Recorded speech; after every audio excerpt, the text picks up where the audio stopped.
নমস্কার, সেভনাভিক নিউজ নেটওয়ার্কে আপনাদের স্বাগত। দমদমের মধুগড় এলাকায় খুন বছর 30-এর যুবক।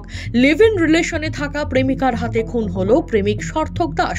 ঘটনাকে কেন্দ্র করে তীব্র চাঞ্চল্য ছড়ালো নাগেরবাজার থানার পূর্বশীথি মধুগড় এলাকা জুড়ে।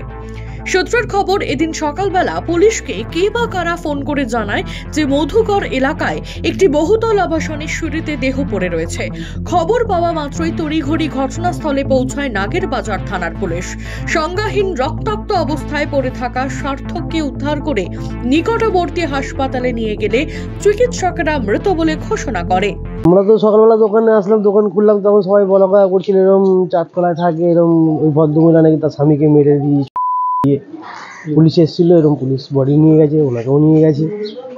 এই যেটা বলছে লিভিং হতে পারে, ভেতরে খবর তো অতটা আমরা নিচে থাকি, আমরা অত ভেতরে খবর রাখতে পারি না, হয়তো হতেও পারে লিভিং থাকতো। হ্যাঁ, এটা শুনলাম। এখন আমরা হ্যাঁ মারা গেছে, স্পটে তো আমরা ছিলাম না, স্পটে আমরা বলতেও পারবো না। হ্যাঁ, পুলিশ সকালবেলা এসে নিয়ে গেছে। উল্লেখ্য, দীর্ঘ 1.5 বছর ধরে দমদম মধুগড় এলাকায় প্রেমিকা সংহতি পালের সাথে লিভ ইন রিলেশনে থাকতে শুরু করে সার্থক দাস। সংহতি তার স্বামীকে 2 বছর আগে ডিভোর্স দিয়ে তারপর সার্থক দাসের সাথে লিভ ইন রিলেশনে থাকছিলেন। গত কয়েকদিন ধরে তাদের মধ্যে বিবাদ শুরু হয়। এরপরেই বুধবার ভোর রাতে প্রেমিককে ধারালো অস্ত্র দিয়ে আঘাত করে মৃত্যু নিশ্চিত করে প্রেমিকা।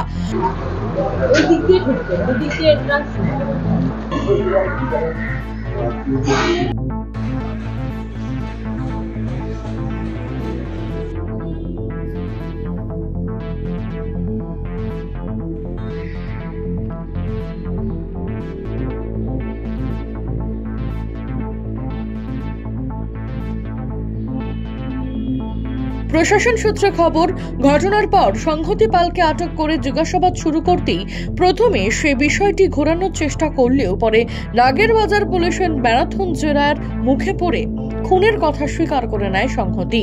কি কারণে এই খুন সে বিষয়ে তদন্ত করে দেখছে নাগেরবাজার থানার পুলিশ। আগামীকাল তাকে ব্যারাকপুর আদালতে তোলা হবে। সেভনাভিক নিউজ, দমদম। সমস্ত খবরের আপডেট পেতে লাইক করে সাবস্ক্রাইব করুন সেভনাভিক নিউজ। সেই সঙ্গে বেল বাটন প্রেস করতে ভুলবেন না। আপনাদের একটা সাবস্ক্রিপশন আমাদের জন্য অত্যন্ত মূল্যবান। জয় হিন্দ।